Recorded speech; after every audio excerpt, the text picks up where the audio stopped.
आज हम एक छोटा सा चैप्टर पढ़ रहे हैं हमारा जनसंख्या का, और वो है जनसंख्या परिवर्तन। कौन सा टॉपिक है बोलो? जनसंख्या परिवर्तन। जनसंख्या परिवर्तन यानी जनसंख्या में परिवर्तन किस तरह होता है। सीधी सी बात तो अपन इतना सा समझे कि ब्याह होएगो तो बाहर का गांव की लुगाई अपने गांव में आएगी, छोरी वहाँ की छोरी अपने गांव में आएगी, और छोरी को ब्याह होएगो अपने यहाँ सो तो दूसरा गांव में जाएंगी। कोई नया जन्म होगा तो जनसंख्या परिवर्तन होगा नहीं होगा? मरेंगे तो होगा कि नहीं होगा? कोई भूखमरी आ गई, कोई महामारी आ गई, बहुत ज्यादा लोग मर गए तो जनसंख्या में परिवर्तन होगा कि नहीं होगा? कोई बाढ़ आ गई तो बहुत सारे लोग मर गए तो जनसंख्या में परिवर्तन होगा कि नहीं होगा? बहुत सारे लोग रोजगार की तलाश में एक स्थान से दूसरे स्थान पर चले गए तो वह जनसंख्या परिवर्तन नहीं होगा? होगा। बाहर के लोग हमारे गांव में आ गए तो जनसंख्या परिवर्तन होगा कि नहीं होगा? तो आवास प्रवास चलता रहता है, जिसके कारण जनसंख्या कभी बढ़ जाती है तो कभी घट जाती है। लेकिन सामान्य रूप से जनसंख्या जन्म दर उच्च और मृत्यु दर निम्न होने के कारण लगातार जनसंख्या क्या होती जाती है? बढ़ती ही जाती है। बोलो, बात समझ में आ गई क्या? देखिएगा, जनसंख्या परिवर्तन से तात्पर्य एक निश्चित अवधि के दौरान, जनसंख्या परिवर्तन से तात्पर्य एक निश्चित अवधि के दौरान लोगों की संख्या में होने वाले परिवर्तन से है।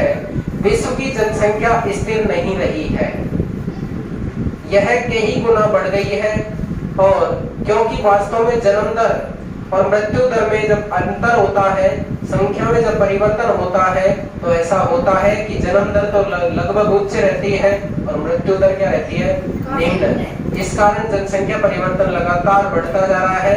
मानव इतिहास की लंबी अवधि में सन 1800 तक विश्व की जनसंख्या धीरे धीरे धीरे धीरे बढ़ी, लेकिन बड़ी संख्या में बच्चे जन्म लेते थे, लेकिन शीघ्र ही उनकी मृत्यु भी हो जाती थी।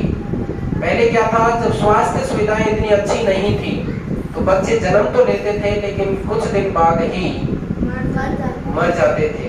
लेकिन आज हमारी सरकार ने स्वास्थ्य सेवाओं में वृद्धि की है, और स्वास्थ्य सेवाओं में वृद्धि करने के कारण जन्म दर तो उच्च है और मृत्यु दर निम्न है, जिस कारण से जनसंख्या लगातार क्या हो रही है? बढ़ रही है। इसलिए था क्योंकि वहाँ उचित स्वास्थ्य सुविधाएं नहीं थी, सभी लोगों के लिए पर्याप्त भोजन भी उपलब्ध नहीं था, किसान सभी लोगों की भोजन की आवश्यकताओं को पूरा करने के लिए पर्याप्त उत्पादन करने में भी सक्षम नहीं थे। इसके परिणाम स्वरूप जनसंख्या में बहुत कम थी, जिसके कारण उस समय जनसंख्या क्या थी? बहुत कम थी। लेकिन सन 1804 में विश्व की जनसंख्या कितनी हो गई? 1 अरब हो गई। ये याद रखेंगे आप क्वेश्चन कि विश्व की जनसंख्या 1 अरब का हुई 1804 में। 150 वर्षों बाद 1959 में विश्व की जनसंख्या तिगुनी हो गई, 3 अरब हो गई। कितनी हो गई? 3 अरब। इसे प्राय जनसंख्या का विस्फोट कहते हैं। क्या कहते हैं? जनसंख्या का विस्फोट। बहुत ही तेज गति से जनसंख्या में वृद्धि हुई, बहुत ही ज्यादा लोगों की संख्या हुई, इस कारण इस काल को जनसंख्या का विस्फोटक काल कहते हैं। 1999 में 30 वर्ष की अवधि में कम से जनसंख्या दुगनी हो गई। 3 से कितनी हो गई? अब 6। कितनी अरब हो गई? 6। और इस वृद्धि का कारण क्या था? खाद्य आपूर्ति अच्छी हुई, औद्योगिक औषधियों का विकास हुआ, जिसके कारण मृत्यु दर में क्या आई? कमी आई, जबकि जन्म दर बहुत अधिक रही। जन्म दर जन्मेंगे ज्यादा और मरेंगे कम, तो जनसंख्या क्या होगी? बढ़ेगी। Very good. नेक्स्ट, तो जन्मों को साधारण जन्म दर आंका जाता है, लेकिन जन्म दर अर्थात प्रति 1000 व्यक्तियों पर जीवित जन्मों की संख्या से मापा जाता है। यानी 1000 व्यक्ति थे और उन 1000 में कितने बच्चे जन्म हुए और कितने वो बच्चे फिर जीवित रहे। मृत्यु दर को प्रति 1000 व्यक्तियों पर मृतकों की संख्या से मापा जाता है। किसी क्षेत्र विशेष में लोगों के आने जाने को क्या कहा जाता है? प्रवास कहा जाता है। प्रवास यानी एक स्थान से आना, एक स्थान से दूसरे स्थान पर जाना। तो इस तरह आने जाने को क्या कहा जाता है? प्रवास कहा जाता है। जन्म और मृत्यु जनसंख्या परिवर्तन के प्राकृतिक कारण है। जन्म होना और मृत्यु होना, ये जनसंख्या के परिवर्तन का एक क्या है, प्राकृतिक कारण है।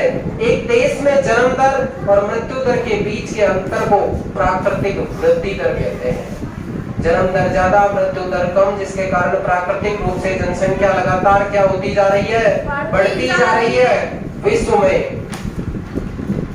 में जनसंख्या के बढ़ने का मुख्य कारण प्राकृतिक दर का तीव्र गति से क्या करना है, बढ़ना है।